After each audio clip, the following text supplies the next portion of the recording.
Hare Krishna. What did we discuss in our previous class? This course is called as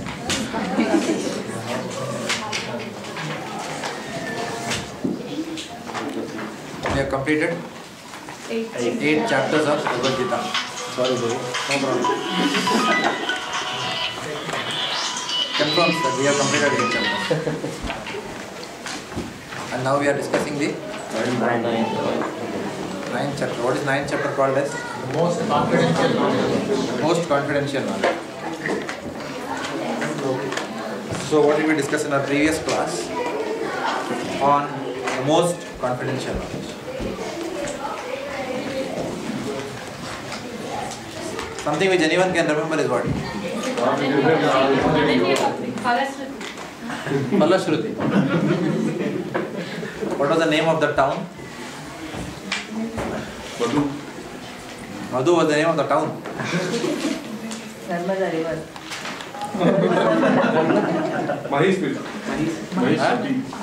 Mahismati. And then what happened there? Some goat came. Goat was there. So goat was being? Previous life it was a Brahmana. So what is the gist of that pastime? Reading 9th chapter. Yeah. By remembering Krishna. By remembering? Remember Krishna by reading this. That is true for any chapter. You can't go wrong in that. One can get the relief from material miseries. Yeah. So sins and offense personified left the two black Shudras came out. So by reading the 9th chapter, sins, offenses are pardoned. They go away. And also Krishna Bhakti is established. Where is that Mataji? I don't know, forgot her name. IBM. She's going to India. She's going to India.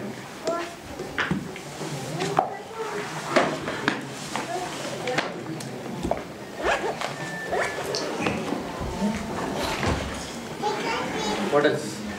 Hearing is what? Today it's your turn to attend. Huh? Yes. So who is doing the Bhakti Shastri course? The family back or what is it? Unlike 50-50. So both of you are doing? Yes. Both of you will submit essays and write exams. Where is Jagan Prabhu?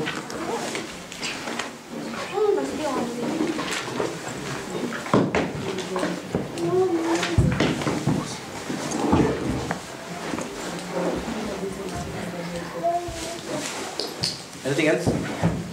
Nobody saying anything. Can't remember anything from the previous class. We discussed the common themes in 7 and 9th. What are the common themes? Relationship between Lord Krishna and Bhakti. Then? Worship of Shri God, worship of Krishna. Comparison of personalist and impersonalist. Okay. And then what happened? 9.1. We saw 3 things in 9.12. The first thing Krishna says that the qualification required is that one must be non-envious. And then the means is that we should hear about Krishna. And then the benefit is we will get relief from material miseries. Correct. So we saw that if we are envious towards devotees, then Siksha will not flow. If a devotee knows, there you go, you come back. So here for some time now. In Melbourne. Okay. We miss you when you don't come. Please come to visit me. Okay. So if we have envy towards devotees, then those devotees will not get advice from those devotees, or will not get any direction from those devotees. Usually, it happens. When a devotee knows that and envious interactions are very easy to understand. You don't need to tell words. You don't need to say, Prabhuji, I am actually envious of you. No, you don't have to say that. So it can be seen in various interactions. So envy comes when we try and put ourselves on an equal position with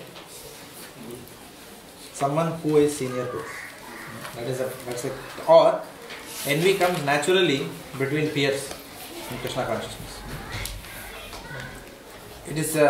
It's not. It takes a real rascal to be envious of Devamrita Swami, for example. You need to put special effort to be envious of Devamrita Maharaj because the difference is too high, right? But it is easy to be envious where the difference is not that much. Where the difference is, I came into Krishna consciousness in April, you came in May, and you came in June. That's where the envy comes. I got initiated in September, you got initiated in November, or whatever. Or I came in June and you got initiated earlier, whereas you came in July and something like that. So this is where the envy comes amongst peers, usually. Like that. If the difference is too high, then there is no envy. Usually there is no envy. So, or envy also comes when, for example, somebody is guiding us in Krishna consciousness, and then after we learn something, then we start thinking that now same, everything is same. Then me and he are same.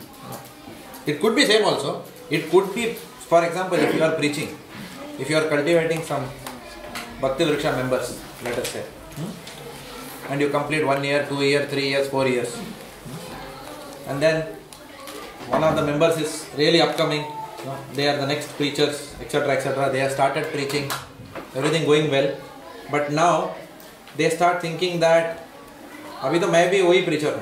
Whatever program I was going to, whoever was preaching to me, now I am also preaching, so now I am also same, because he is preaching, I am also preaching, same.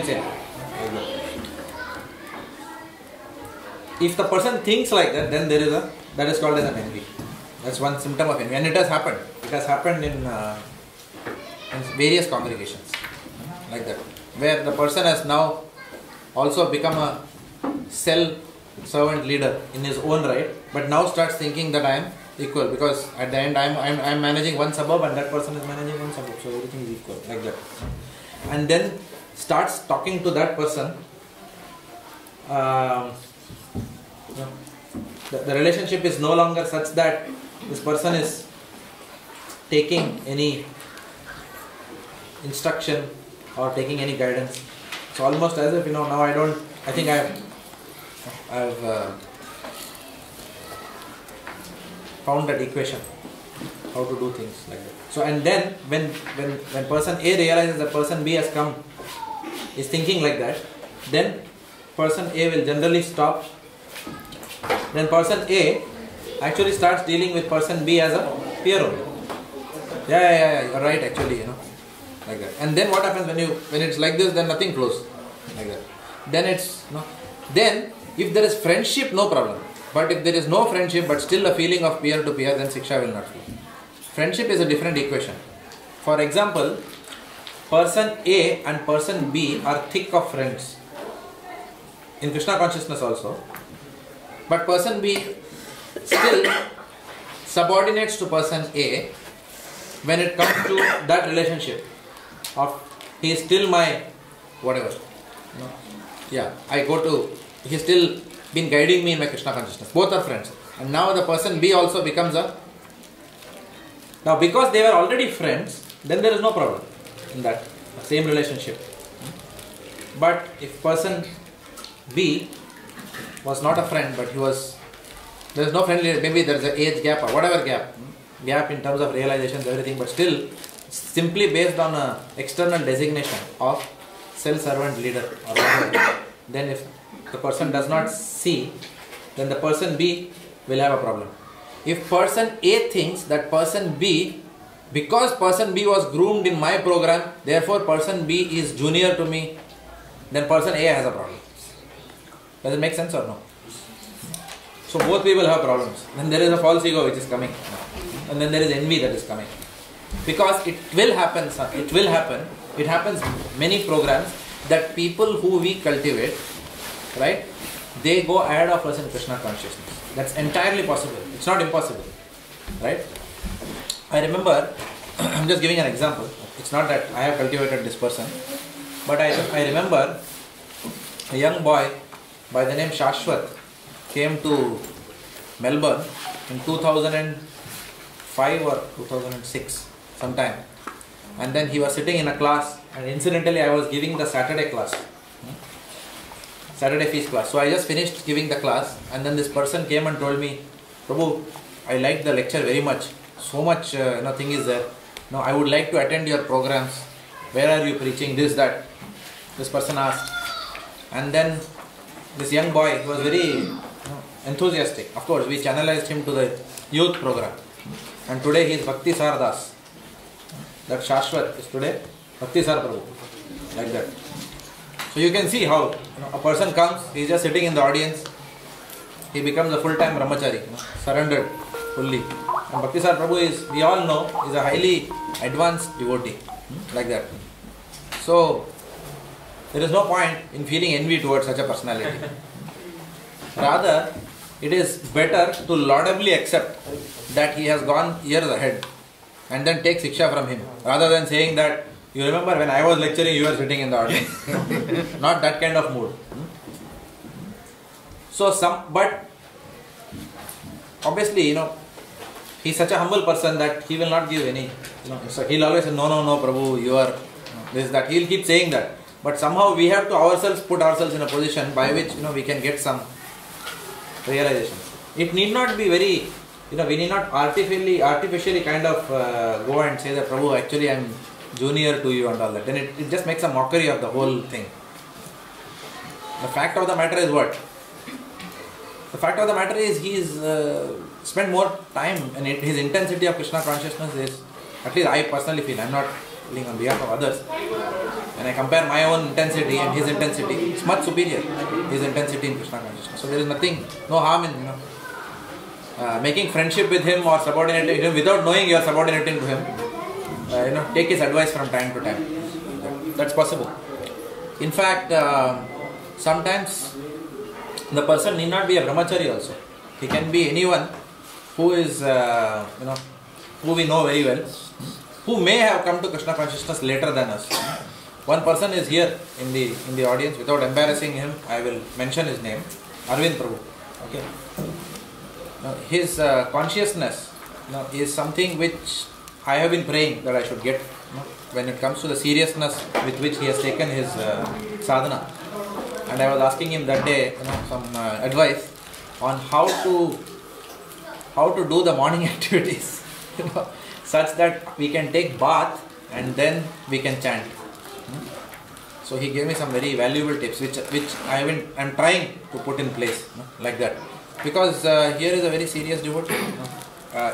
Almost every other day he is there for Mangalarti, and I am observing that he is chanting very, very sincerely in the mornings like that. Also Bhagavatam verses, I am seeing that it is just flowing from his mouth now. We can all see that. So which means he is taking his studies also very seriously. He is taking his sadhana very seriously.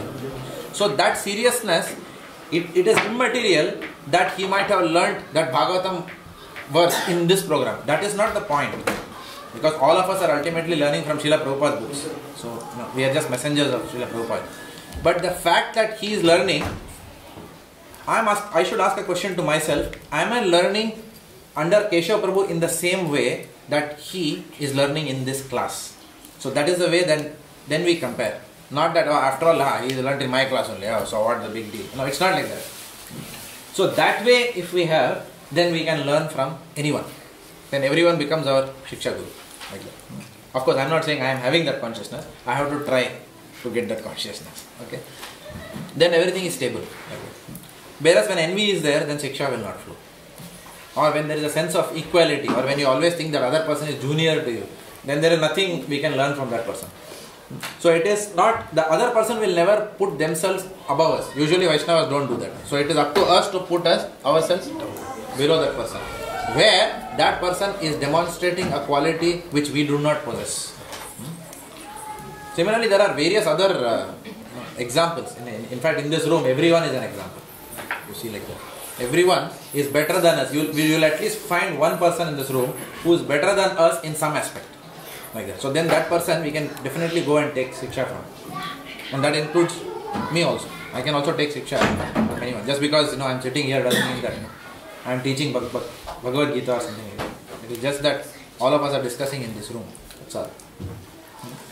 Okay. So Arjuna, so therefore Krishna is very nicely mentioning here that, my dear Arjuna, because you are never envious of me, I shall impart to you this confidential knowledge and realization, knowing which you shall be relieved of the miseries of material existence.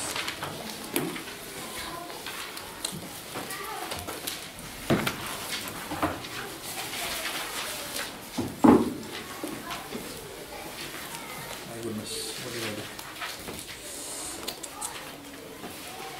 Oh, USB stick. The lecture is in the USB stick and I am searching the laptop.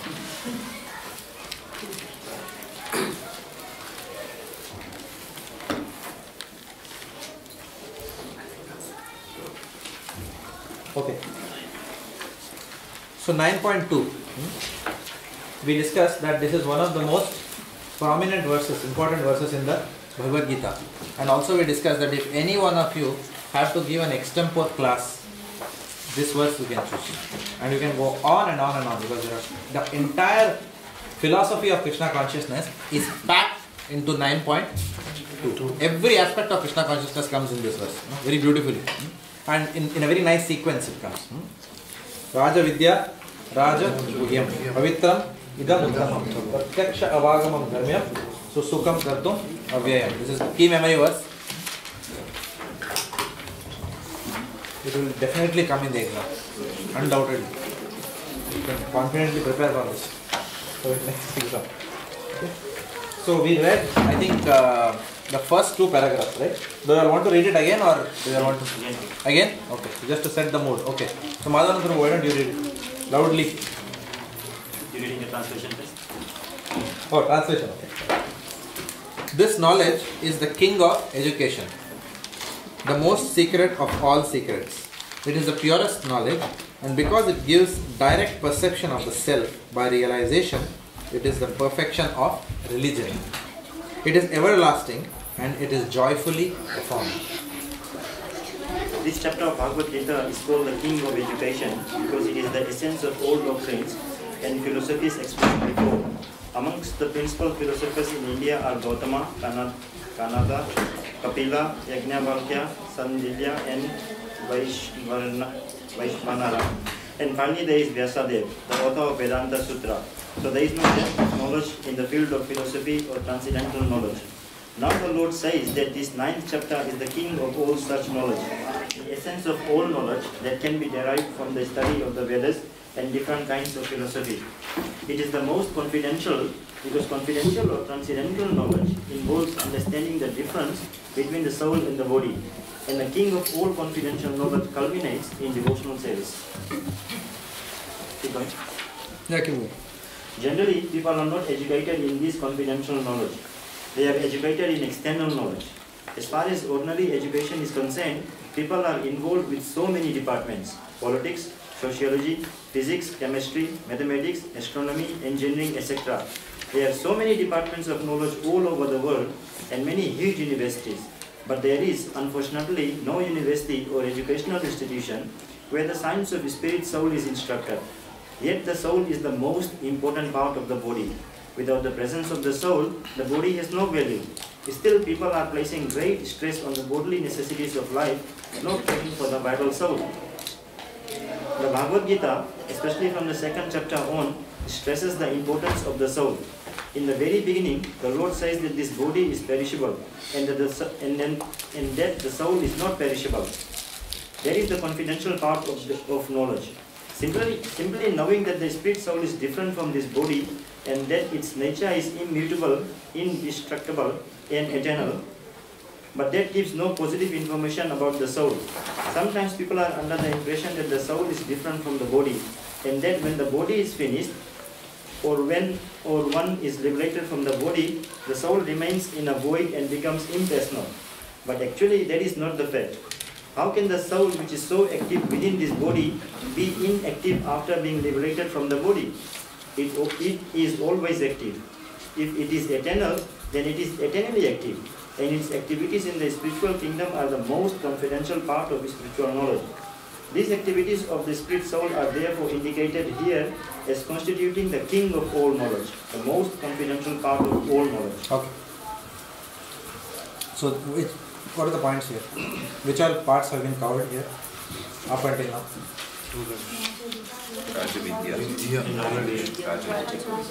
The first two are covered. Raja Vidya, both are covered in these paragraphs. That it is the king of knowledge and it is the most confidential knowledge. Both are covered here. Okay. So what are your realizations?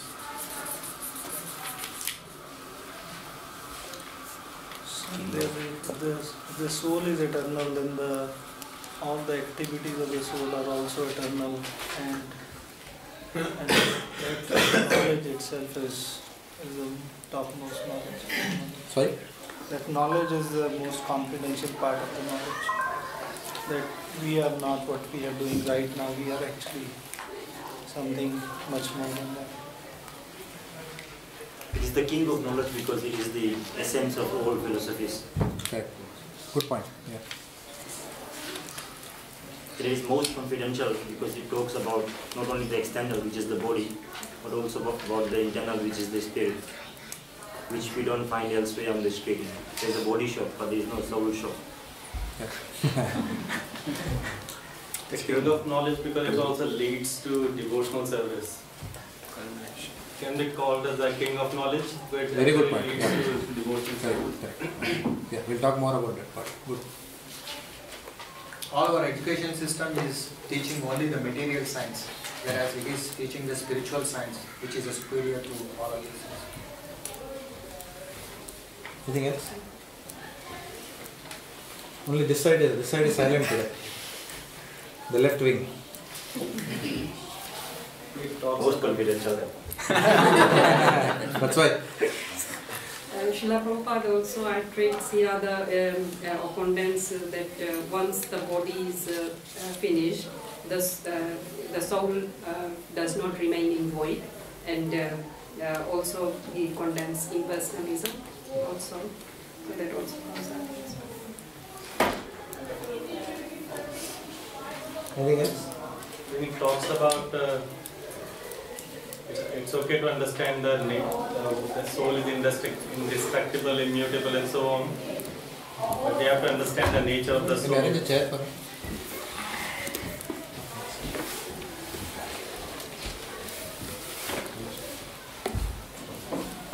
Yeah, go on. Sorry. It's okay to understand the nature of the soul in terms of its indestructible, immutable, and so on.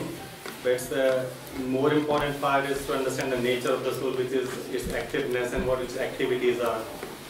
So that's a positive information about the soul. So that's a practical part of the knowledge.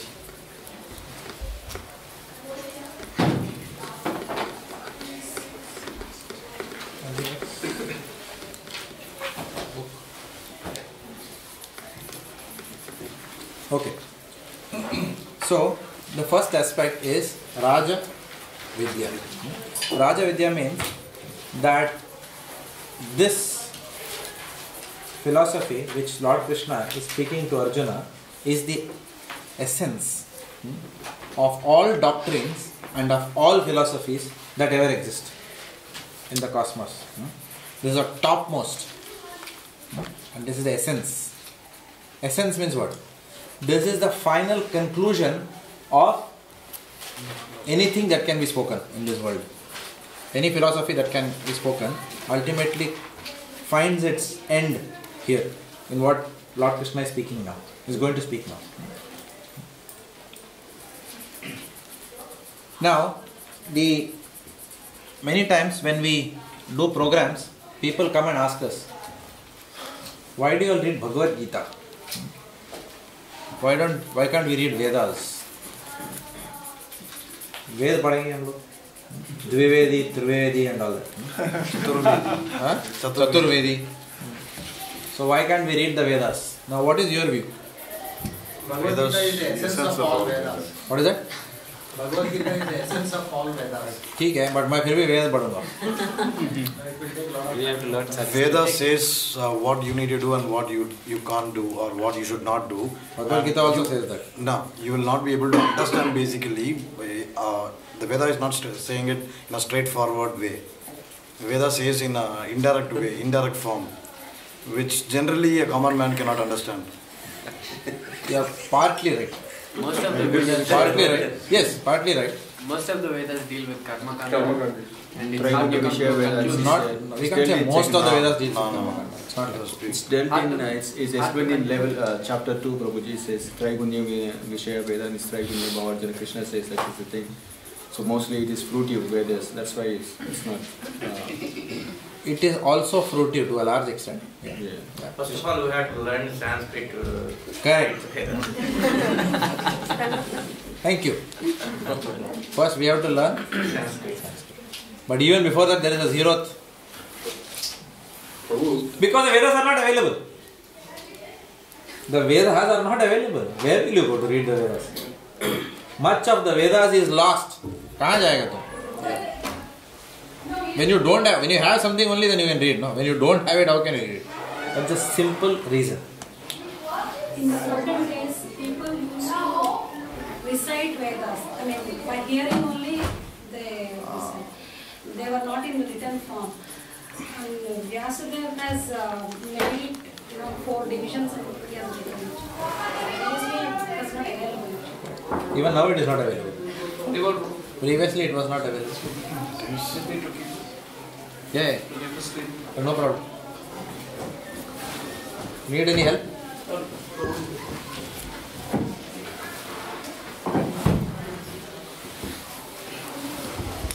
Somebody raised the same point a few years back to someone that Vedas are not available. And he said, I've got everything, you just ask me and I can give it to you. He can give you the Vedas. Yeah. He said I've got copy and if you want I can give it to you. What is the answer? He may have certain things. Not something is available. It's not that nothing is available, but much of the Vedas is not available.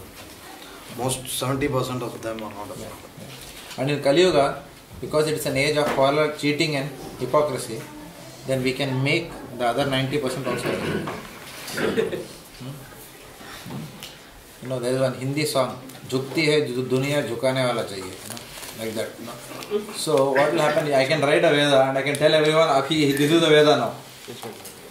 Otherwise, accept it or you know what will happen to you, and then everyone will say yes, accept it. That's Veda. So that's what is happening. Mayavad is also like that. Jukti hai duniya jhukane wala chahiye. You talk any nonsense philosophy, and then people are there who will accept that and who will accept you as spiritual master, like that. But you have to sit confidently and talk nonsense. Nonsense spoken confidently becomes truth also in this world. And you will get 56 followers will be there for you. That is there. But actually fact of the matter is that the Vedas are not available. They are not fully available. So then you can't read because of that. The Vedas you can't read. And then the next thing is that to study the Vedas, even if they are available, one has to learn Sanskrit. No purport. But there are no purports. No. We have got purports and the purports are also in Sanskrit. Purports are also in Sanskrit. Okay. So then you have to learn Sanskrit. So 12 years we have to study Sanskrit. Like that. If anyone wants to study 12 years Sanskrit, no one wants, right? We are all interested in PMI certification. Java certification. Or what? Get to find a translator. Yeah, okay. So therefore, Vedas are not available. Even if they were available, they are so vast. First one has to learn Sanskrit and then one has to spend a lifetime understanding whatever is written in the Vedas. And in Kali Yuga, lifespan is how much? 60 years. 60 years. Half of that time we are sleeping. Or in office. Right? So then where is the question of, you'll never get across even the Karma Kanda section. What to speak of, understanding the Sammam Bonam or whatever of Vedas. We'll never get through anywhere. So, this Vedas is huge, vast. Now, the Bhavishya Puran says that this Vedic literature essentially is not only the 4 Vedas. Vedic literature, the superset of Vedic literature, if you say, it contains the 4 Vedas, the Mahabharata, the Ramayana and the Puranas. The Bhavishya Puran says that. And Upanishad. The Chandogya Upanishad also says that Ramayana and Mahabharata, the Itihasas, they are also part of the Vedas. So it has to be taken in a complete set, and I will explain soon why it is the complete set. I will give you an example why it is the complete set, the Vedas. So, as Arvind Prabhu was pointing out, the Vedas deal primarily with 4 subject matters. What are those? Dharma, Artha, Kama and Moksha. Religiosity, economic development, sense gratification and liberation. 4 subject matters it deals with. And as I said before, the Chandogya Upanishad says that the Puranas and the Itihasas, they are called as the 5th Veda. They are called as the 5th Veda. Now, this entire Vedas, if you see, they have 3 departments. What are the 3 departments of the Vedas? First one you mentioned.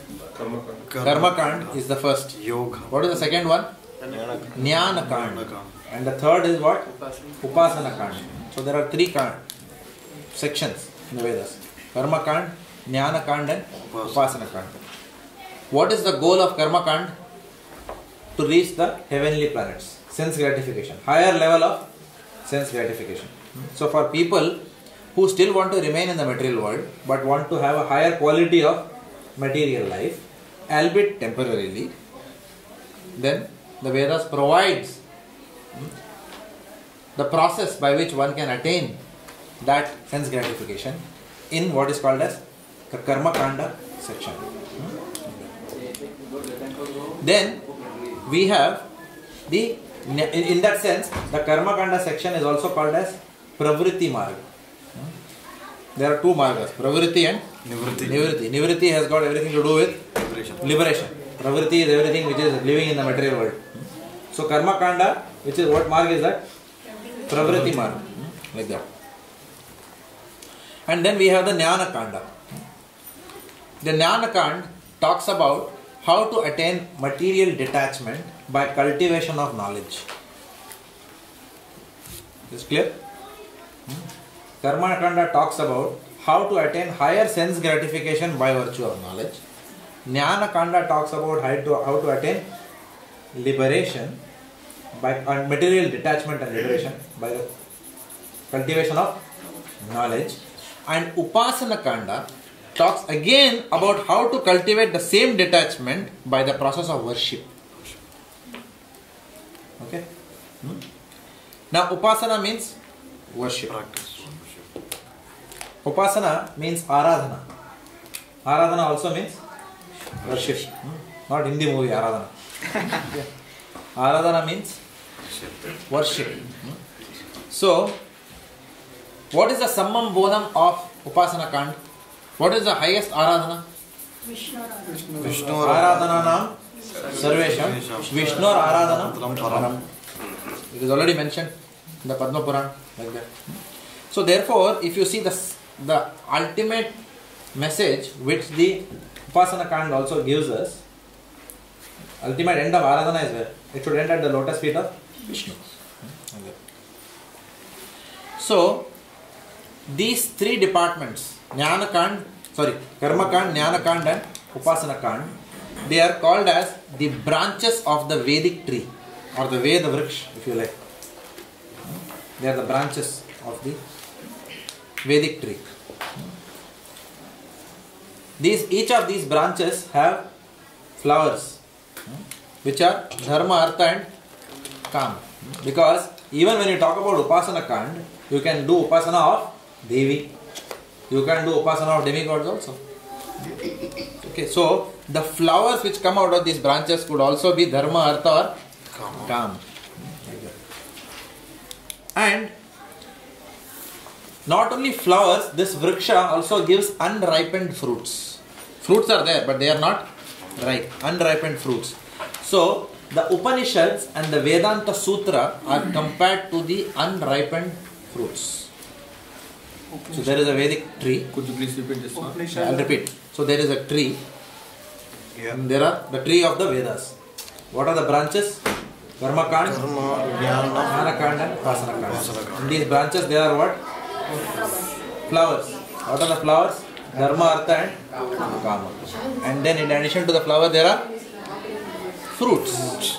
There are unripened fruit, kacha phal, unripened fruit. What are those?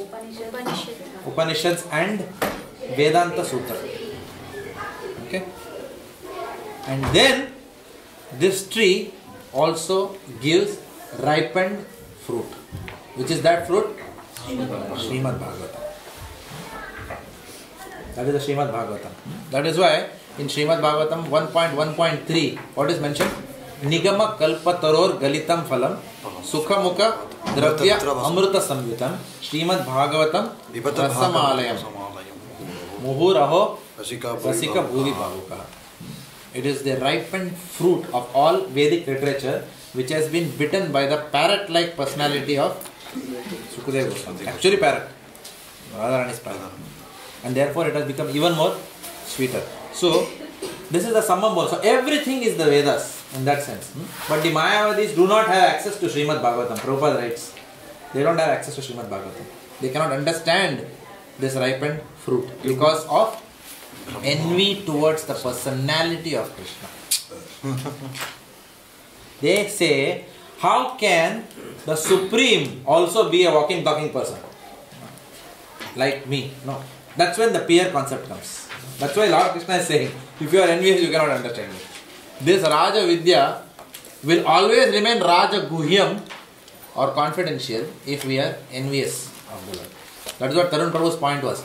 Ultimately, it should lead to bhakti, all this knowledge. But it falls short of bhakti at the jnana level because of envy.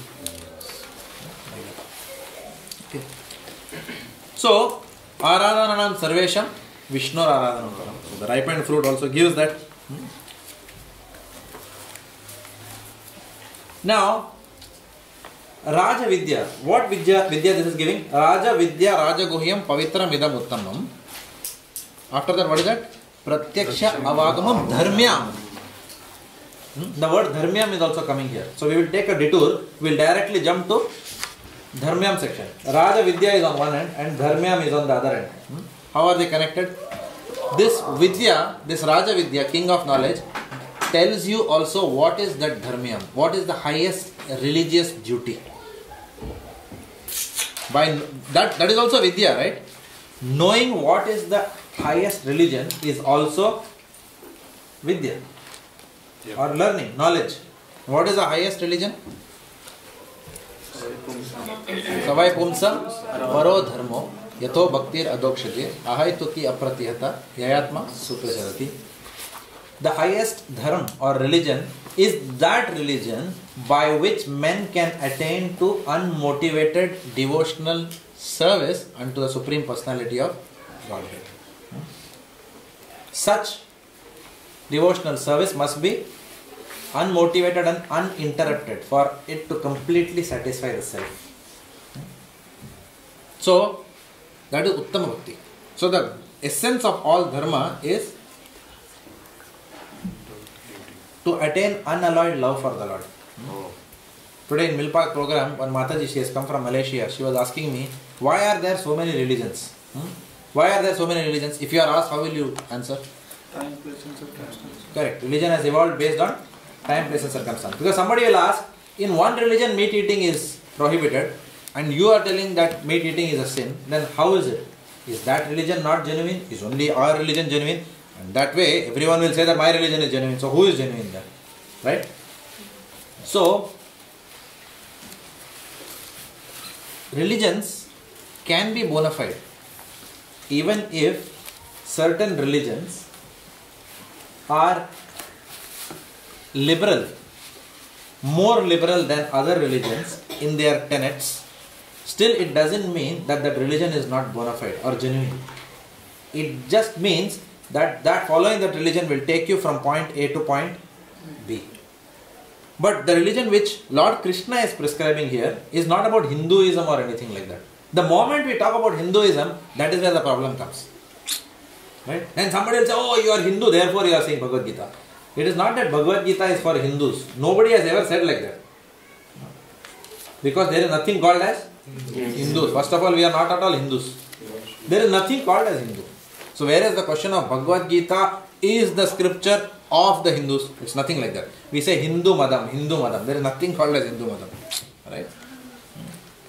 We are the spirit's soul, that's all. And Bhagavad Gita is the word of God.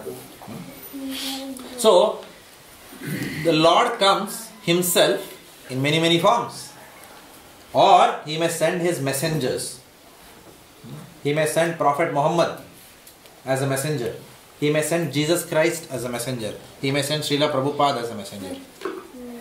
He may choose to send people to give that message to different sections of people based on time, place and circumstance. But please understand, these messages are, in one sense, when I say to give this message to different section of people, it is not that, oh, this section of people, can you please send one Masiha? It's not like that. These Masihas come and they give a message, and people who are willing to accept to that level will accept that message. And they call themselves as that religion. Correct? So therefore, but the Srimad Bhagavatam clearly says that the ultimate religion is what? Love of God. And if you actually see that, then there is no difference between any religion. Every religion says that we must love God. Lord Jesus also said that. Islam also says that. And so-called Hinduism also says that. When I say so-called Hinduism, I am saying that because Hinduism is again, the Hindu word, name was given because some people are staying on the other side of the Sindh river. But in the scriptures there is no mention of the word Hindu. So at the end of the day, there is only two realities. Is the person devoted to Bhagavan, or is the person devoted to sense gratification? There are only two realities at the end of the day. To what extent a person wants to enjoy sense gratification, at the same time worship Bhagavan, may decide which religion one may follow. Okay. So, the Vedas give this process. That ultimately, it's all about the highest upasana is that of Vishnu. Not only do they give that goal, but they give the process also. What is the process that the Vedas prescribe? Chanting. The highest upasana is what? Chanting. There is an interesting verse from Srimad Bhagavatam 6th canto, 6.3.22. If anyone of you want to note down. Etavan eva lokesmin pumsa dharma parasmrtah bhakti yogo bhagavati tannama grihana. Okay, which means the highest religious principle is what? Chanting the holy names of the Lord. Highest religious principle. Pumsa dharma parasmrtah bhakti yogo bhagavati Nama Granadi. Nam, holy name of the Lord. So that is given. So that is why here also Lord Krishna is saying the same thing. He says Satatam Kirtayantamam. It's coming now. So therefore, Kirtan is at the end of the day, we all must come to the platform of chanting. Nama Sankirtan.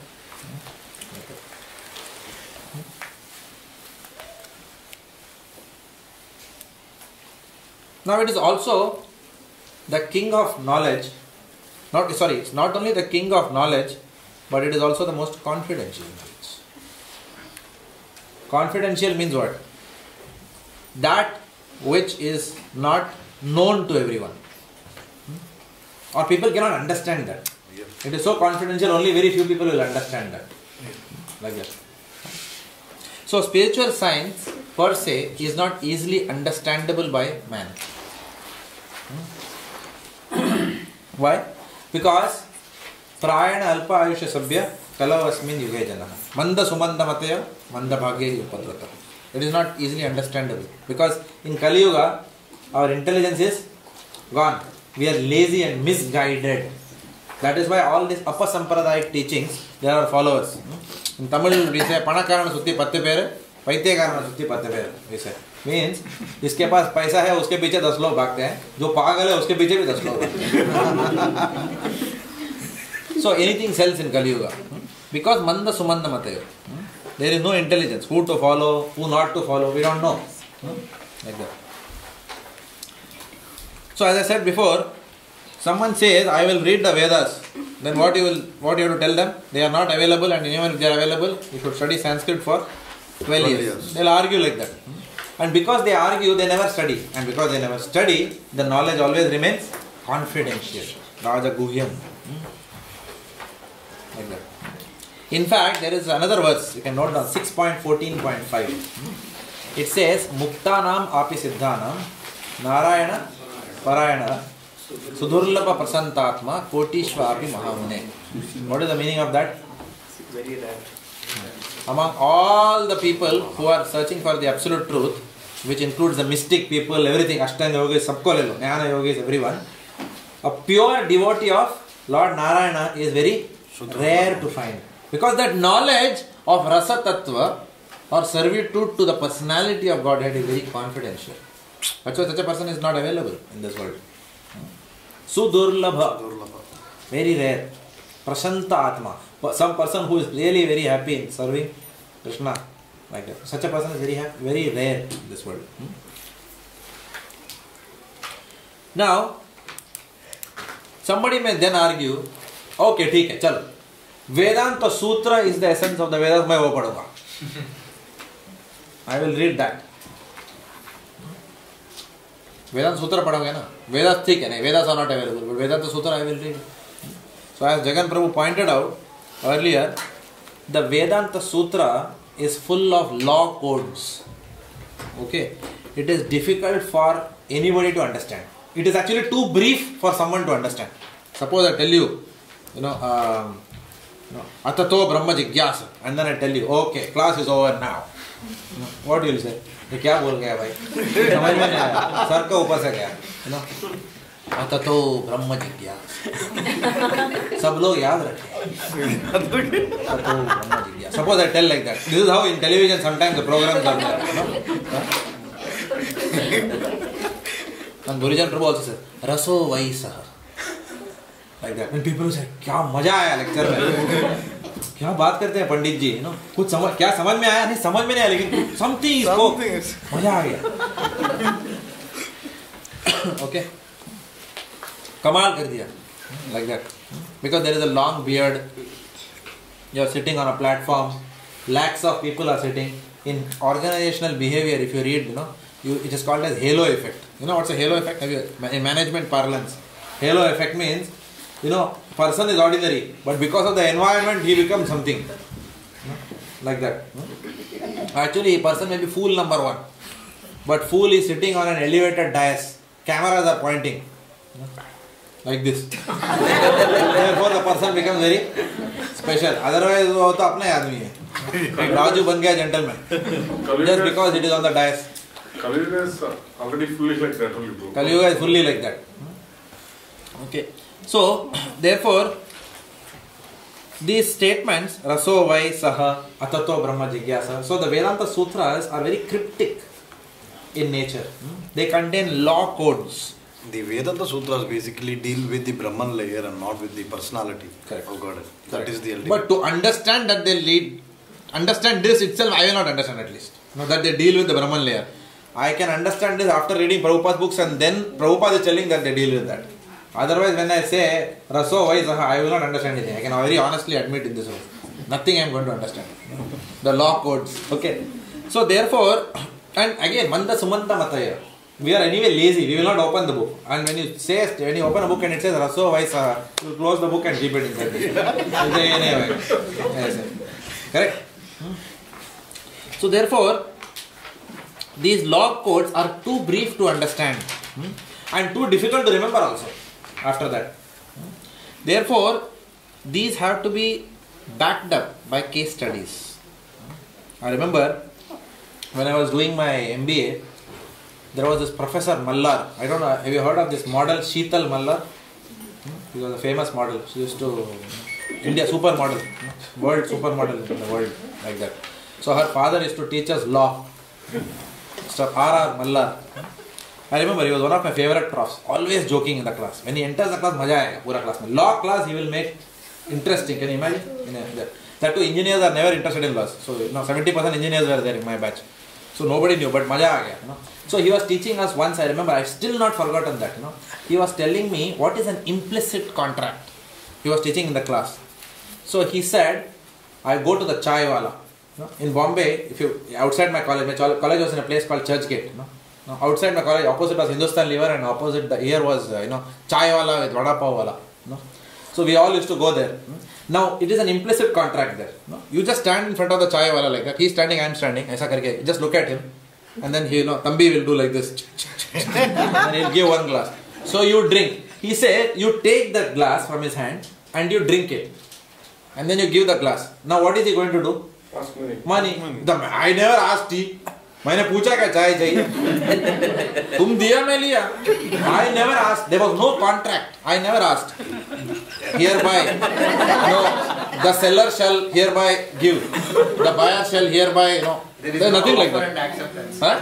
No offer and acceptance. Correct. It's called as a tacit acceptance. There is no offer and there is no acceptance, but it is called as a tacit. It's an implied contract. You are standing there. Why will you otherwise stand there? Why will you otherwise take the glass without an explicit craving for that product which you want to consume? So he taught that so nicely to us, Professor Mallar. So I still remember that.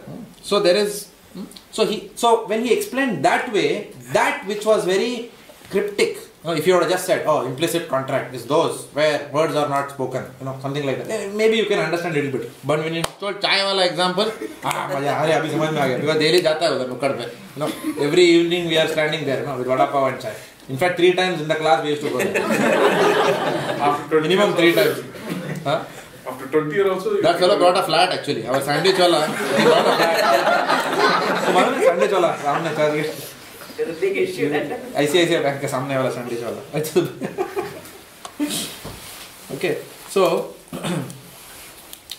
therefore, the Vedanta Sutras are very cryptic in their nature.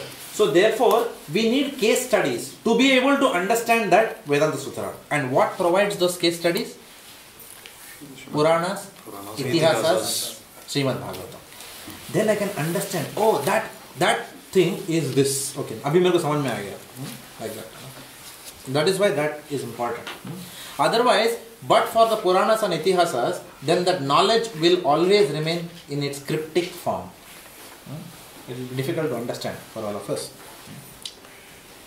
So now, because of the Itihasas, Puranas, then it is easy to understand and easy to digest also. Like that. So Srimad Bhagavatam is that natural commentary on the Vedanta Sutras.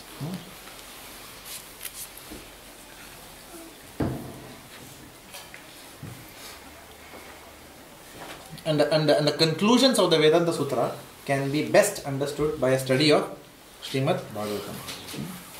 Now in this context, the Vedas are revealed through 3 channels. The Vedas are revealed through 3 channels. The first is Shruti. The second is Nyaya. And the third is Smriti. Shruti, Nyaya, Smriti. Clear? This is how the Vedas are understood. Shruti refers to the 4 Vedas and 108 Upanishads. Shruti is knowledge which is revealed inside the heart by hearing and accepting. Shruti is hearing and acceptance. So Narayanan Parayanam. By Parayanam we will understand. Constantly hearing. That's why we say Veda Parayanam. Veda Parayanam means what? The children are sent to the Gurukulas and always they hear this Vedic mantra. Always they will hear and then they will understand, pick up. Constantly hearing this Vedic mantra. Parayanam. So knowledge is revealed in the heart by hearing and accepting. That is called as Shruti command. The second is called as Nyaya or logic. जो बात hearing से नहीं समझ में आया वो logic से समझ में आया. Logic or Vedanta Sutra. This is where the Vedanta Sutra comes. This is the logical platform of understanding. One is the hearing part, one is the hearing and recitation constantly. Another is the logical understanding of that. When hearing alone is not enough, then knowledge can manifest inside the heart through logic. When hearing alone is not enough. Many times when we, even Bhagavad Gita, whenever we tell, people say, it's logical nahi hai. Krishna, how he can lift Govardhan hill? No. Can anyone lift a hill? Even if you have to lift the hill, where is the center of gravity of the hill? Some scientific person can ask, or scientist here can ask that question. Where is the center of gravity of the hill? No? You have to lift from there only, no? Correct? So it's not possible. So somebody will ask, I cannot understand this through logic. So Shruti Nyaya. And then the Smriti part comes. Smriti is understood by remembering. It contains the Puranas, the Itihasa Sandhi, Mahabharata. And the crest jewel of all Purana is Srimad Bhagavatam, which contains the histories and case studies of pure devotees who are Nirmat Saranam, completely free from envy. Clear? Smriti is knowledge revealed through remembrance. Remembrance. Okay. Now, the Vedas is revealed through these three channels. Which channels did we study? Okay. Now, having studied this, three things we will understand, which you know already. SAP. Sambandha, Abhideya and Abhyasam. Okay. So we will understand. So that is why, and Lord Krishna in these verses, he is explaining that whole gist in 9.2 and the ensuing verses. That is why it is called as the king of knowledge. Ultimate of ultimate. But in Kali Yuga, even though essence of essence is given, because we are lazy, then even if the banana is, in Tamil we say, even if केला का छिलका निकाल के मुंह में दिया फिर भी हम लोग नहीं खाते. Still we are lazy to read Prabhupada's books. Prabhupada has given Bhagavatam. First of all, Bhagavatam is the Sammam Bonam. On top of that, Prabhupada has made us easy for us with purports. Still we don't have time to read those purports. This is the sad state of affairs. And then we are saying that, nahi, Vedas kahan hai bhai? Batao mere ko. Vedas padhta hu. This is how. So if anyone argues in your program Vedas, you just show him our Srimad Bhagavatam set. He will run away. You said this is the essence. Now he will understand. The essence is the original kahan ho. Like that. And he'll keep quiet. If you want, or they do books, give him Chaitanya Charitamrita also. Like that. Then the person will not. They will understand that no, I'm just asking a question for the heck of asking a question. There is no merit to that. Just false pride. Alright, so Raja Vidya Raja Guhyam. Because most people do not read even this essence, therefore they are always oblivious to what is the duty of Pavitram. Raja Vidya Raja Guhyam. Pavitram. Pavitram means what? Pure. This knowledge is the purest of all knowledge. Why? What causes impurity? When you color the original, when you sugar coat it, then you are not giving the original. A medicine in its pristine form is one which is not sugar coated. Correct? But the moment thoda milavat kiya usme, no? Just for giving. For example, if Yamunalila was feeding Aditya, suppose he has to eat sabzi. The one hand she will give pasta and another hand she will give sabzi. Like. Okay. So sabzi is not being given in its original form. It has to be colored with someone. Then only they will accept. So then what happens? Sometimes the message is, in some religions, the message is given in coated form. Sugar coated form. Okay. Or the standards are, the highest standards are not given. Just because then nobody will accept. Like that. For example, if a person in school, sometimes we have even in Australia we have what is called as accelerated learning program. If the child is in grade 5 and can do grade 7 stuff, then grade 6 stuff, then he is actually in grade 5, he is given grade 6 only. He only studies grade 6. But if the child, sometimes what happens? People are at their level, or sometimes people are even much below that level. So they can be only told that much. They will be told, okay, you do one more year, in grade 3 only. Like that. So the message is there for everyone. Reaching university is the goal of school education. Agreed? Reaching university is the goal of school education. For reaching university, you must complete level 12. Correct? Level 1 is also working towards that goal. Grade 1 also is working towards the goal of reaching university. Which grade Riya is in? Second grade. Riya in second grade is also trying to achieve that goal of university. Which grade? Madhuji? Yeah. Huh? Fifth grade, okay. Fifth grade student is also trying to attain the same university. Same goal, but different syllabus. Does it make sense? Same goal, different syllabus. Now call each of these as religions. Can I say, Madhavi, her daughter is greater than your daughter? क्या grade 2, grade 5 करना चाहिए? देखो, grade 5 कर रही है. Then you will say, अरे, but she has to do grade 2. Then only she can go to grade 3. If she doesn't understand grade 3, how can she go to grade 5, grade 4? Then if she doesn't understand grade 4, how grade 5? So it's a useless argument if I say grade 2 is anyway lesser than grade, or grade 2 सब genuine नहीं है. The genuine is grade 5. Or somebody else will tell, what grade 5? My son, I will say, he is in grade 8. So grade 8 is better. Because I am in grade 8. You will say, no. Person who has come to the platform of going to grade 8 can observe grade 8. Person who is in the platform of observing grade 2 is in grade 2. So this is how religion is. So ultimately everyone has to go to university, which is what? Vaikuntha. Ultimately the goal is what? Prayojana is one and the same. Attaining pure unalloyed love of God. But सबको एक syllabus नहीं दे सकते. तो इसके लिए different mercy has come based on time, place and circumstance to elevate people from that grade to the next grade, from that grade to the next grade, like that. So therefore, there should be no religion which should be condemned if understood like this. The only religions which are condemnable or bogus are those which says no, love of Godhead is not the goal, or which says you are also God, I am also God, he is also God.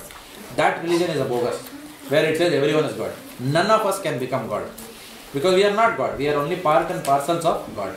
That God can only be that Krishna or that Allah. Some people call him Allah, some people call him Krishna, like that. Prabhuji, what if grade 2 says, grade 2 person says this is university education, what to do then? Then that is bogus. Then that school does not get recognition by the board. The state board does not recognize school. Actually it's not, that's called Apasampradaya. Apasampradaya means, what is that? Private institution not recognized. Not in the procedure. Not even affiliated to the university. No, but if the religion itself says that that's what it is, then it is not a religion, that's what I am saying. No? It's a self-defeating question. You are saying religion says that, so it is not a religion first of all. So you should not even use the word called as religion. It is non-religion. Kaitava dharma. Dharmo projito kaitava. Nirmatsaranam satam. The Srimad Bhagavatam, that's why the second verse itself says, the Srimad Bhagavatam cuts through kaitava dharma. All this is non-religion. You cannot say a religion which does not teach love of God. It's a I don't know what part of speech it is. It's a self-defeating word. Religion means love of God. There is no difference. Savai pumsam paro dharmo yato bhakti rajokshaji. The moment you say religion, it has to do with love of God. If it has not got love of God, then it is not a religion. You can't even call it as a suboptimal religion. It is non-religion. That's all. Any religion which says that love of Godhead, your spirit soul, love of Godhead is the goal, that is a bona fide religion. Though it may say, okay, you are allowed to do so and so things because you are not in that platform right now, so it's okay. I'll permit you to do these things, which is fine. That is because then at that level, then you have that acceptance. But you are still progressing. One more question, Prabhuji. He might suppose one person says, yes, Christianity also says love of God, that's fine. But if you are saying that Krishna consciousness is the university, how could you claim that it is a university? If they say Christianity is the university of everything, of knowledge. Correct. It's like Aditya arguing, why should I study calculus? I don't accept calculus because he doesn't even understand. His maturity is not even that he'll understand what is being spoken in the university. Okay. He will not understand it. No? It doesn't make any sense to him. He has to come to that platform to be able to understand. He has to go to the next step first. How to convince him? He says you don't have to convince that person at all. Give prasadam. Prasadam everyone likes. We should see, nobody wants to be seen as being converted. Everyone, so why do people hate each other? When people think that this person has to come to convert me, that convert is a very powerful word. Then people will resist. You're converting me. Like that. Very difficult. Because the false ego is there, that whatever I am doing, I am thinking that is right. Even within devotional community, even within the community, you will find that some people take lot of time to accept Hare Krishna Mahamantra. That also people will find. Yes, sir. Yes. For example, someone from, someone may be used to greeting everyone in a particular way. So even if you say Hare Krishna, they will not say Hare Krishna back. Being in ISKCON, they will not say Hare Krishna back to you. Like that. So then there is some resistance. You say Hare Krishna, they will say something else. Okay. So being within ISKCON, then still they will not say that. So where is that? Somewhere the mind is blocking. No, I will say only whatever I want to tell. I will take education here, but I will say only whatever I want to say. This is false ego. That barrier has to be crossed somewhere. Like that. There can be other reasons why someone may say something else. If that is a genuine reason, that is a different thing. But sometimes we will just not say, because why should I say something? Because then I become subordinate to you. Then, because I am saying something which I learned from you, I am not subordinate to you. So why I should respond in that way? So sometimes it may happen like that. So even within the devotional life, there is subtle things you can see like that. When I was also preached to, he used to, Gaurang Prem Prabhu used to say, hey, Hari Bol. Hi. Bol, kya hai? Like that. I'll never say Hare Krishna back. Oh, I know. Who are you? Like that. Later on, when you understand, then you don't have any qualms in saying, oh, Hari Bol.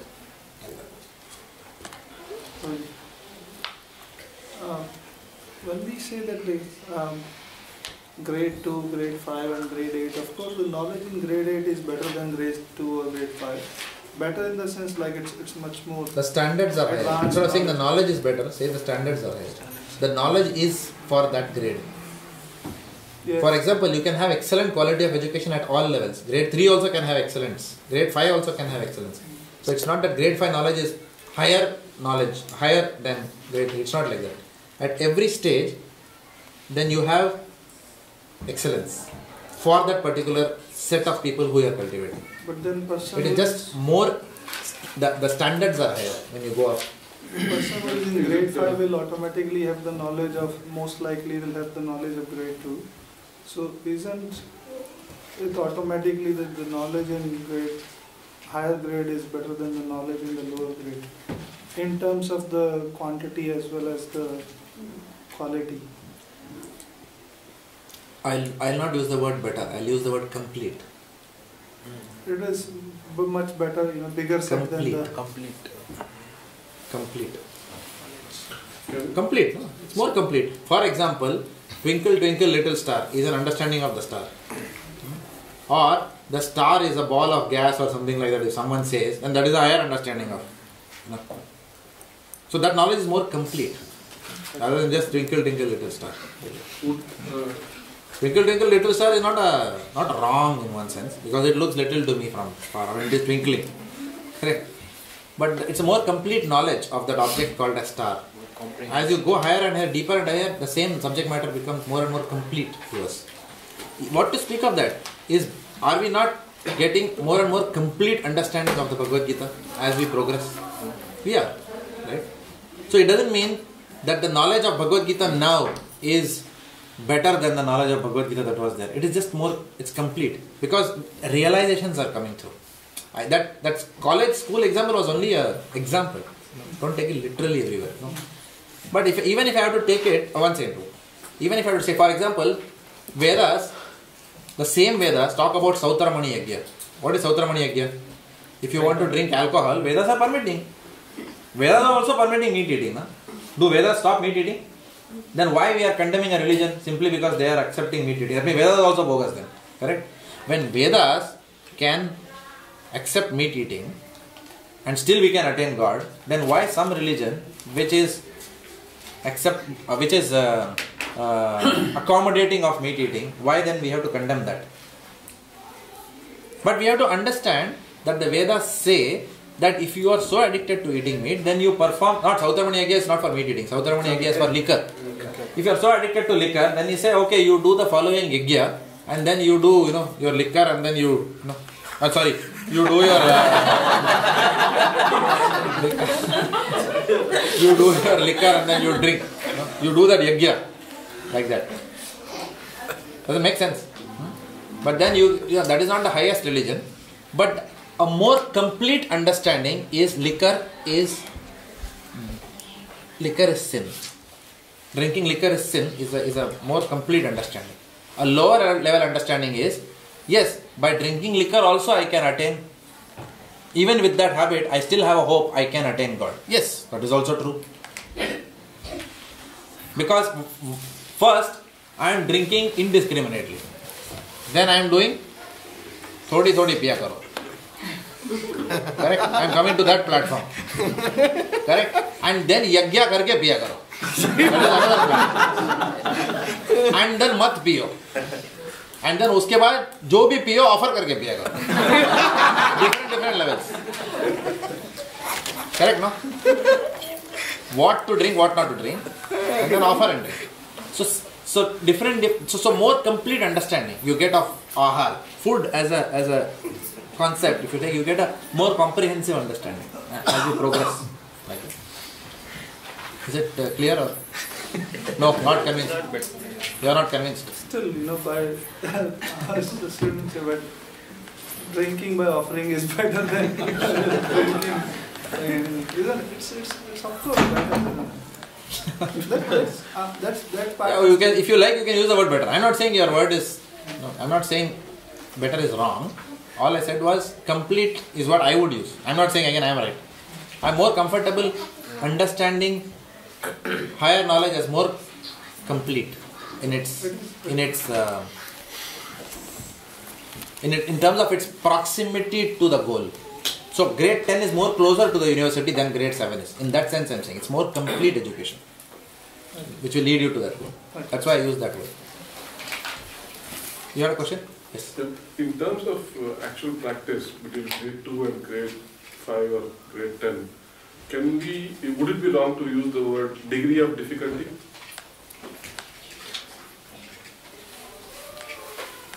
Once again, the quality or standards. You can say that. But there is another argument that leaving tea, is it difficult? If you chant, it's not. But chanting continuously on a daily basis, on priority, with attention is a difficulty. Is a difficulty, correct. For us. So difficulty is from our reference point, not from the absolute reference point. Srila Prabhupada said that Bhakti is not difficult at all actually. We have made it difficult. Actually nothing is difficult. That's why I'm saying, in terms of practicing the practices in each of the religions at different grades, yes. Can we use the terminology degree of difficulty? Yes, you can use that in one sense, but if you actually see, some religions have really high austerity. For example, if you see Islam, Ramzan is not easy to do, isn't it? Full day you are not eating for 1 month and then you are breaking the fast in the evening. For us, one Ekadashi, I go, I'm waiting for tomorrow morning. They have before sunrise. Huh? They have full meal before sunrise. Before sunrise. For me, it's difficult to eat meal before sunrise. If my wife comes to me, I get irritated in the Singapore Airlines when the lady, I'm just sleeping. Lights are on and she gives me, bread and it's 1 o'clock in the night. You get irritated, no? Before sunrise if you are given food. So it's not easy actually to eat also during unearthly hours. As much as it is very difficult to starve when it is the time to eat. It's difficult. So yeah. Each religion has got different level. But again, we have to understand one thing. The goal of all austerities is to attain love of God.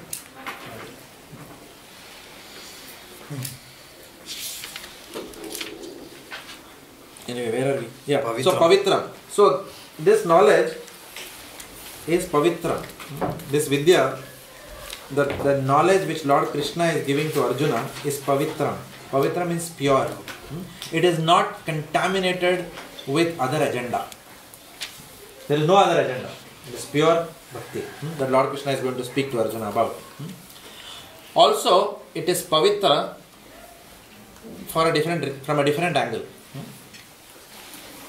We haven't read that, but I think you all can read it offline now. Otherwise, why you don't have much time. Huh? Why it would be pure, or why it is said it is pure? Why is it pure?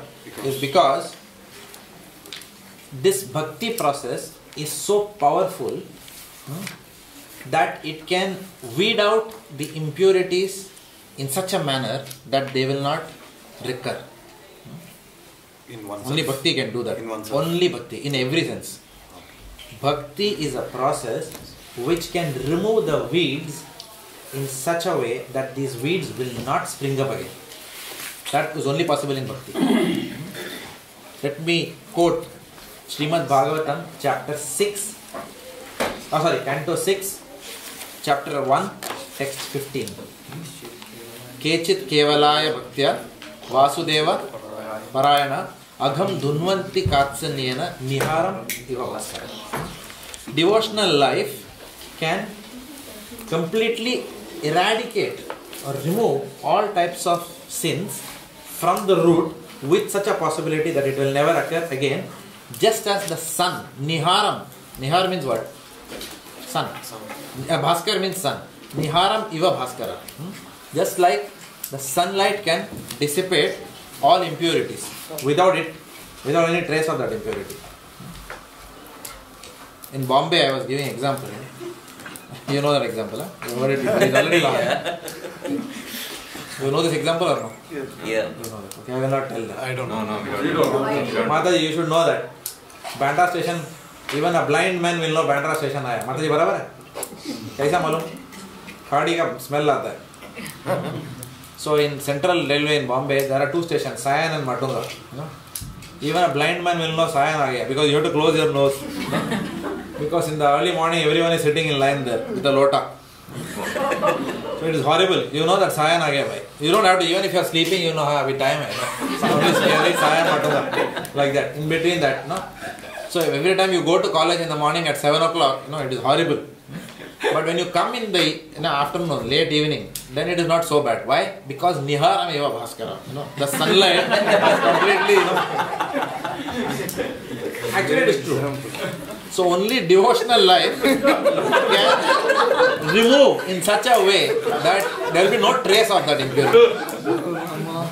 It's a bad example. But I am using Mr. Marlar's principle.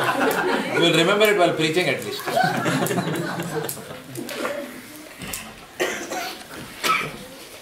So, this process is called as Klesha Agni. It is Pavitram because it removes the Klesh, it burns the Klesh. It doesn't only remove. When you burn, there is no trace of it. When you burn something, there is no trace of it. You can discard something, but there is trace of it. When you burn something, where is the trace? They say, the body was completely unrecognizable. It's completely burnt into ashes. Like that. There is no trace who this person is. Like that.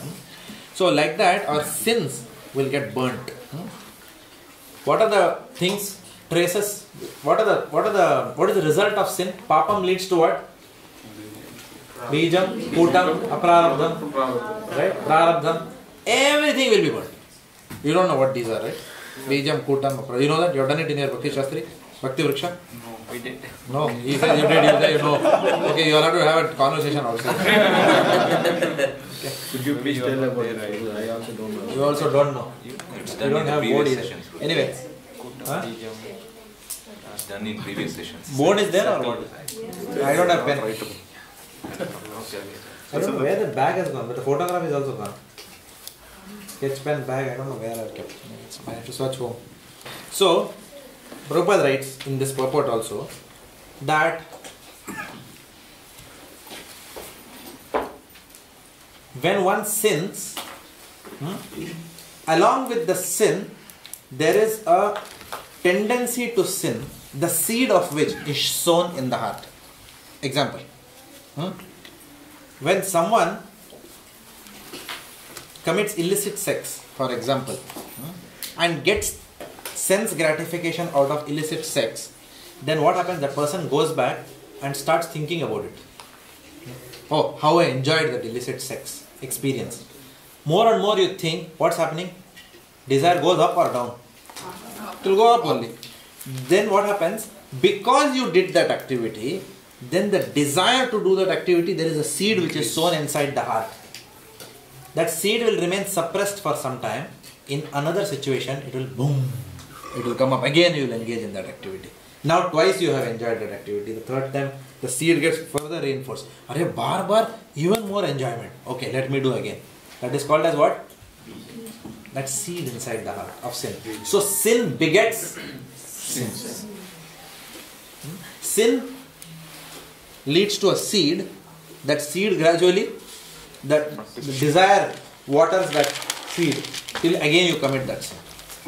Now when you commit a sin, is it clear? Yes. When you commit a sin, there is a seed which is sown also to commit that sin again. Yeah, correct. Correct? Now when you end up committing that sin, the punishment is not immediate. Many times. You agree? Many criminals are roaming around free. They have still not met their end. Right? The punishment is not immediate. Why the punishment is not immediate? Because of time. Kal. Lord Krishna, Kal is one of his energies. So he gives time to everyone to correct, to undo those sins. It is possible to undo sins. Many people don't know that. It is possible to undo sins. It is not possible to counter sins, but by a good activity. You cannot say, I'll slap one fellow and other fellow I'll apply, Amrutanjan balm. So, fitus, we say in Hindi. Fitus we say. Fitus means what? सब cancel हो गया. उसको थप्पड़ लगाया, उसको मलम लगाया. Thappad and malam is equal to 0. It doesn't work like that. If you slap someone, you will get slapped. And when you get slapped, because you had put malam, somebody will come. अच्छा मारा क्या उसने इधर मैं malam लगा. It works like that. So we cannot एक पाप को दूसरे पुण्य से हम काउंटर नहीं कर सकते हैं. It is not possible. Each is a single transaction. But it is possible with devotional life, you can undo. So it's like Microsoft, it works. Control. You can undo and remove the traces of that sin also that you have done. So devotional life can undo that sin for you, which is waiting. In the future, you are going to get that reaction. Astrologer has seen your hand and said, oh boss, one kangaroo is going to kick you and you will be in hospital. Because in the earlier lifetime, you ate kangaroo meat. In this lifetime, kangaroo will eat you or kick you. Kangaroo will be the reason for your death. It can happen. You are going at high speed, one kangaroo in front and you are finished. Correct? You are telling me the other day. Because you hit at such a high velocity and that object kangaroo, then your car is also finished, you are also finished along with that. So kangaroo can be the reason. In Bombay recently, I told last time, one guy was going through Kabutar Khana in the subway, flyover mein ja raha tha. One kabutar came in front of him and then he lost his balance, went to the other side, car hit him and ran over him and died.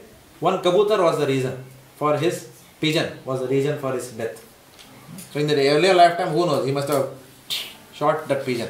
I remember when I was a child, I know one guy used to come with a gun only to hit those, and then he used to have a bag, he used to put all the pigeons inside and take. Sir, what are you doing with this? He said, khane ka hai mere. That's what he's shameless fellow. So a pigeon can be the cause of the death. An ant can be the cause of your death. That is also possible. A bacteria can be the cause of our death. So we never know where our sins will come back to us. But with the process of bhakti, it is so powerful that any reaction which is in the waiting, baad mein aane wala hai, aprarabdham, that's called as, that also goes away. Bijam, whatever because of the sins, andar heart mein jo film, whatever it has been stored inside the heart, waiting to fructify, that also goes away.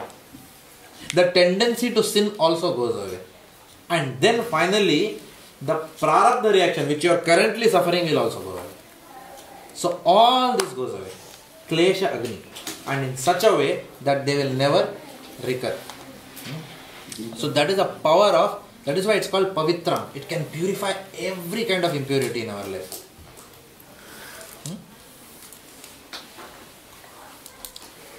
Sorry, any question? Someone had a point here. Someone was saying something. Is it clear now? Yes, so it's Bijam, Kutam and Prarabdham. Bijam, Kutam, Aprarabdham, Prarabdham, everything will go away. Prarabdham means what you are suffering now. Aprarabdham means what you are going to suffer. Okay. Bijam and Kutam, seeds which are at stage 1 and stage 2. It's like that. Bijam and Kutam is stage Bijam and Kutam. I'll give you an example of stage 1 and stage 2. You are used to fighting with people. And you have fought with someone. So what is that? That is called as papam. You actually punch someone. That activity when you do, what it becomes? Papam. Now, because you punched, what will happen? The seed is sown inside. The maja aata hai marne mein sabko. Badla lene mein maja aata hai. I like to take revenge. So then the seed is sown. Then you are waiting that abhi kiske upar badla lo, revenge. Then you know that Shashi Prabhu is actually very tough with me nowadays. He is not saying Haribol. Okay. And then one day I will think, twice I will think. I am just waiting now. Waiting when I can fight with this person. Not like that. And one day what happens? It comes, boom, fight. Then what I did another part by fighting with him. Of course, with fighting with him it's an aparad because he's a Vaishnava. Like that. Sorry, example. Just in front I took your example. On top of that, he's an accountant.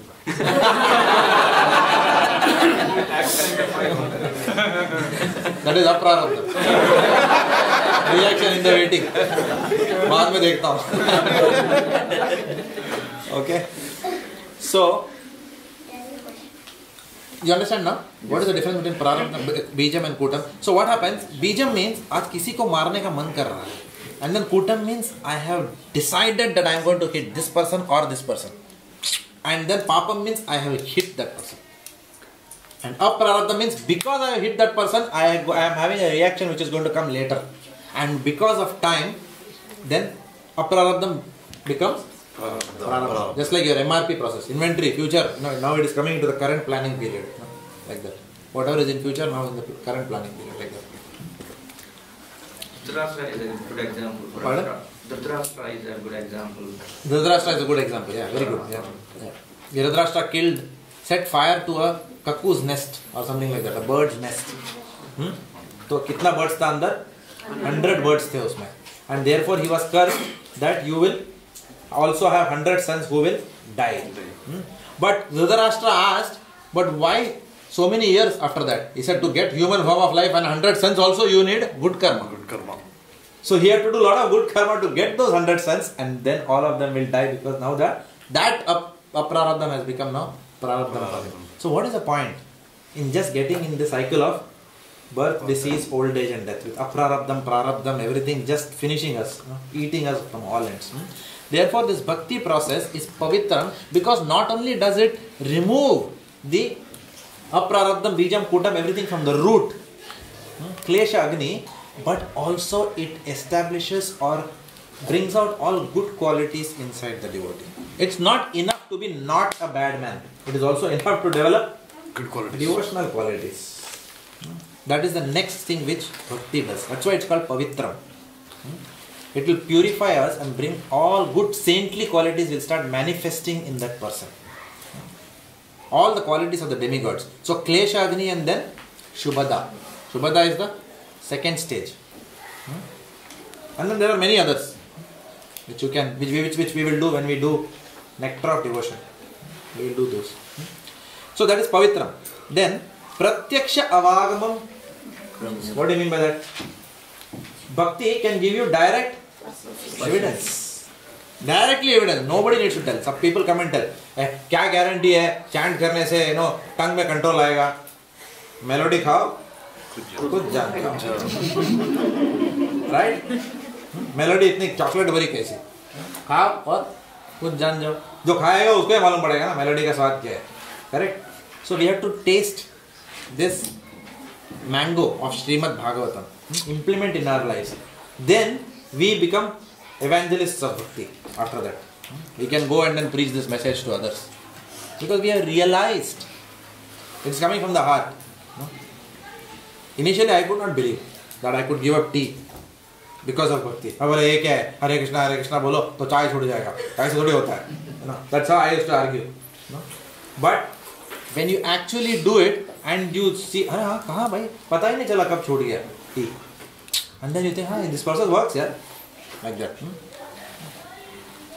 So pratyaksha avagama, when we realize directly by sense perception,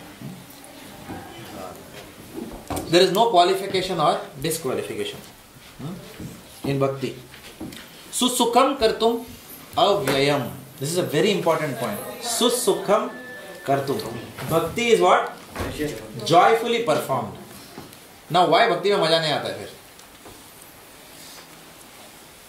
Something wrong. Because of offenses or because of a casual approach, which I always do take. My own approach is like that. Casual approach sometimes to bhakti, taking certain things lightly. Most importantly, taking the quality of chanting lightly. This is the offense which most of us do. Two things most of us do: inattentive chanting and blaspheming devotees. None of us, after some time, will consider the names of demigods like Lord Shiva, Lord Brahma to be equal to or independent of Lord Vishnu. We will not do those aparadhs. Those we will say, but most probably we will not do those aparadhs. Many of us will not blatantly disobey the orders of spiritual master. It may not also happen. Spiritual master tells something, people are generally sincere. Generally, one becomes. But this attentive chanting, this is most difficult. While chanting, we are either meditating on the past or we are planning for the future. Two things are happening. We are never in the present. When I went for that art of living, they taught me something very interesting. They said, live in the present.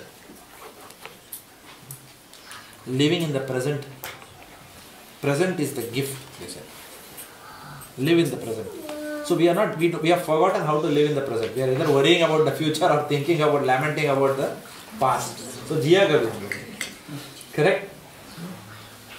Actually, there is no present. A person who has to live in...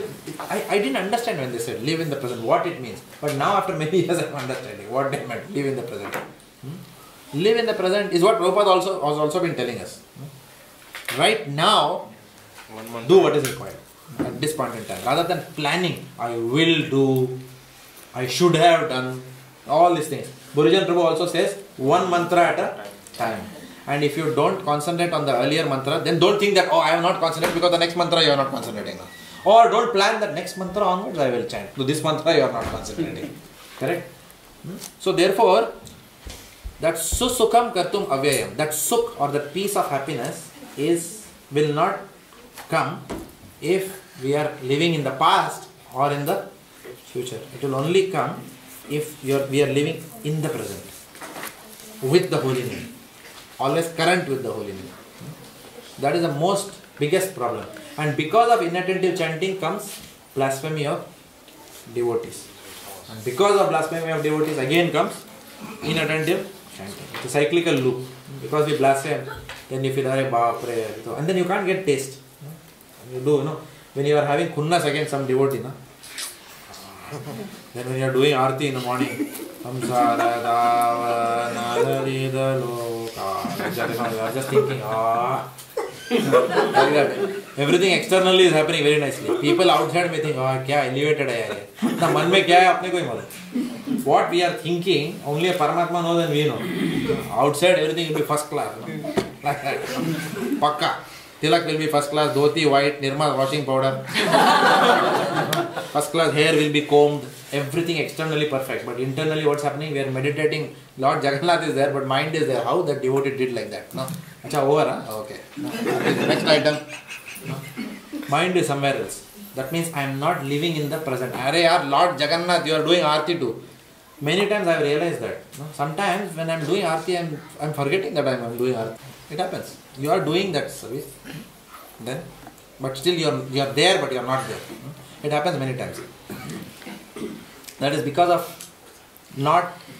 it takes mercy of the Lord. Even when the Lord is in front of you, to be able to realize Him, it takes mercy. That is my limited realization in this matter. I am not a highly realized person, but one thing I realized, the Lord can be right in front of you and you will not see Him. Many people say, no, Bhagwan mere samne aaye to main dekho. Are Radha Vallabha is standing right now, Lord Jagannath is there, you are doing Aarti, but you are not seeing Him. Because then the mind is not there. The mind has to be there in that activity. Garlands, again, stringing garlands. What all thoughts come? Krishna, how Krishna will look good. Okay, one flower I have put. Krishna will look so good. Second thought, again, Krishna will look so good. Is that the thought? माता जी क्या हुआ वो उसका भाग गई क्या उसके पास चल रहा था उसका हो गया नो व्हाट इज हैपनिंग मन नहीं है एक्टिविटी में कर रहे हैं गार्लैंड और नहीं पाएगा डिस्कशन हो रहा है ग्राम्य कथा एंड पता नहीं कभी कभी ग्राम्य कथा करते करते पता नहीं चला कब गार्लैंड खत्म हो गया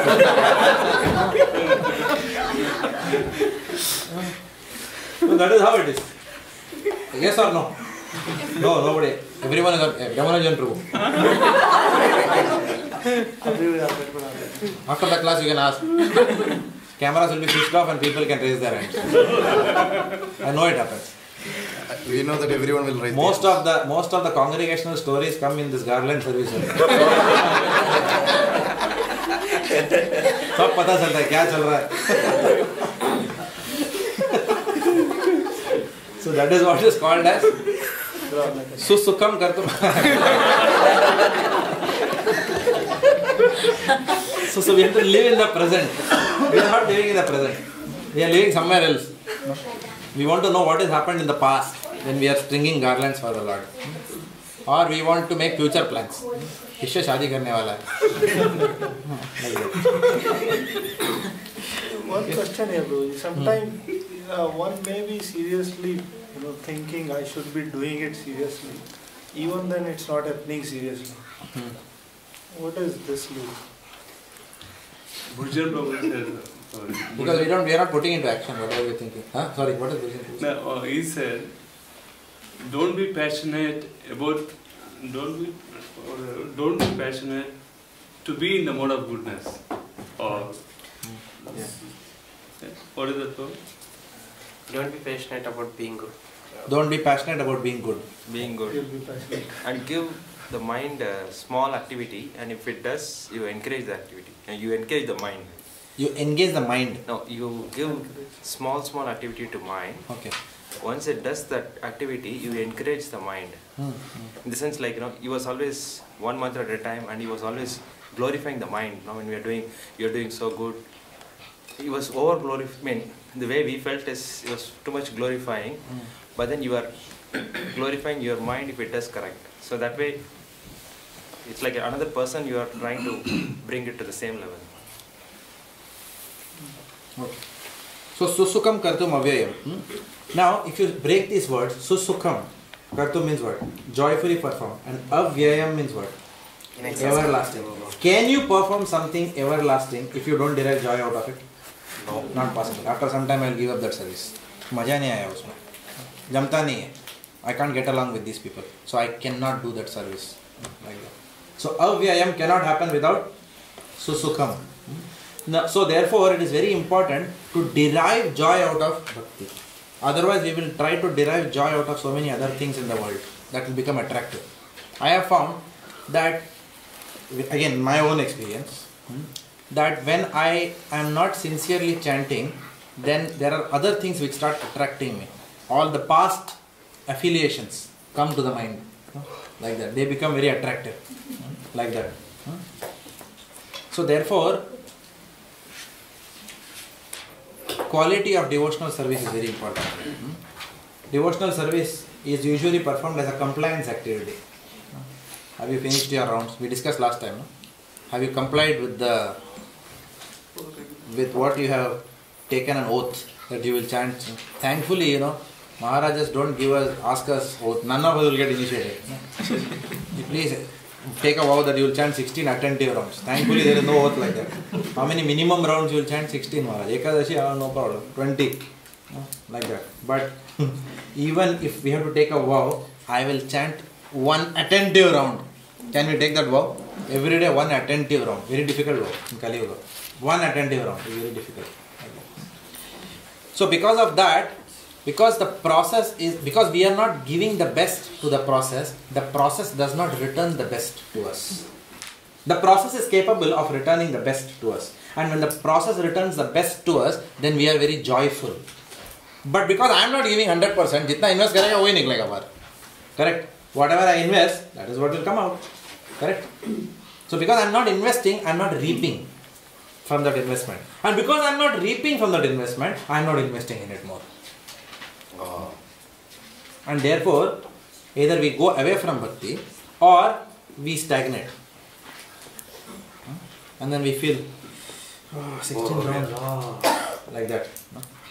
Become like that. Burden. Each bead will be like a rock, boulder, just moving. Hare Krishna, Hare Krishna, Krishna, Hare Krishna. You will see like that. This is the problem. This is how it will happen, because there is no joy in that activity right now. Correct? Or the common tendency is to multitask. पता ही नहीं चला newspaper देखते देखते कब चढ़ा हरे राम पत्रिका हरे राम ओ India one हरे राम हो गया चैंटिंग हो गया हाँ हो गया 16 हो गया multitasking. Because you can't sit in one place and derive joy out of that exercise. Your mind needs to be engaged in something other than thinking of Krishna to derive joy. But because of wow and fear, mind is saying complete around somehow. And comply with that. Mataji, what's the question? I have a bad habit of seeing the deities, Prabhu. Bad habit of seeing the? Deities while I am chanting. Deities, that's a good habit. Okay. Seeing the deities is a good habit. So, if we have to perform, if we have to derive susukham, if we have to extract that joy out of devotional service, then the quality of performance of that devotional service becomes very important. The more we invest, the more we will reap from this. And then we can do it avyayam, uninterruptedly we can do. There is no reason to stop after 16 rounds. We will say, why not more? Why not more? Why not more? And then we are on the platform of spontaneity. Spontaneous love towards the Lord, where someone has to tell us enough of chanting now. Like Mahaprabhu told Haridas Thakur, you have done enough chanting now. Bas. Mahaprabhu had to tell him, enough of chanting. To reach that platform, then that seriousness has to be there for all of us. So it is a cause and effect. So Sukham is the cause and effect is Avyayam in that sense. Here we see a lot of devotees in our congregation. I'll stop now because it's 9:02, but I'll just end with this example. We see a lot of devotees in our congregation. For example, if you see Bhakta Prabhu, you can see a person who's thoroughly enjoying his Krishna consciousness, always jolly in any situation. Hari Bol, like that. Or Jai Jagannath Prabhu. Always he's dancing, singing. He went to this Albert Park College, my son's school. It was amazing. I saw the videos. Kirtan, the way he was jumping and dancing and doing Kirtan. I'm thinking there is no self, he's not conscious. If I have to go there to my son's school with dhoti and kurta and tilak and dance to Hare Krishna Mahamantra, little bit I'll think, oh, what will happen? All Australian people will be there. They'll say, oh, what are they doing? This fellow, the dhoti, weird clothes he is wearing. So many things will come in the mind. But for Jai Jagannath Prabhu, no inhibitions, nothing. Just jumping and dancing. And what is the impact? Krishna is empowering. You can see in that video how Krishna is empowering Jai Jagannath Prabhu. Entire school Albert Park College was dancing. All the students were dancing. How many of you were there? Yeah? Yeah. It was vibrating with the Mahamantra. During the sessions also they were singing that same tune. Same tune, no? And I was thinking, how is this possible? Krishna Shakti. This is Krishna Shakti. Because he is giving the best to the Lord, Krishna is giving him all the power to go out and share that joy. Susukam kartum avyayam. That joy is just oozing out from him to others. Others are also perceiving that joy. But if we are not doing the process, apne chehre mein 12:30 baja rehta hai every time. Then what will happen? Bole aa gaya devotee. Hari bol, Hare Krishna bol. So then there is no joy. Hari bol. Whereas Haribol, that is Jai Jagannath Prabhu. Very joy. You see him and you feel joy. Devotee ko dekha abhi, like that. Or even our Harinam Anand Prabhu, another great devotee. He was here, dancing on the streets and jumping high. You know how high. When you see Harinam Prabhu, Anand Prabhu chanting, I can relate to the Mahaprabhu's picture. Chanting high up in the air like that. So jump and dance like that. And even Tirthapat Prabhu, you see Tirthapat Prabhu also very, very serious chanter. So because he is chanting so seriously, you will find that Tirthapat Prabhu has got a very high level of etiquettes in dealing with Vaishnavas. Very, very high, a person with high etiquettes in dealing with people. So these are all the benefits you can see. So more we invest, the more we reap. The more we take seriously, the more our dirt will go out. Automatically envy, anger, preferences, all these things will go out the window. The only desire then will be how I can be happy and make Krishna happy and Guru happy. Susukam kartum avyaya. So that is the gist of this whole verse. Raja Vidya Raja Guhyam Pavitram idam uttamam Pratyaksha agavam avagamam dharmyam Susukam kartum avyaya. So this, if we really absorb this, then we can just go and plug and play this class anywhere, at any time. Because it contains every aspect of bhakti. This can even be a Bhagavatam class also. Or this can be a Bhagavad Gita class also. We can alter the level of complexity of message based on who is the audience. Srila Prabhupada ki Jai.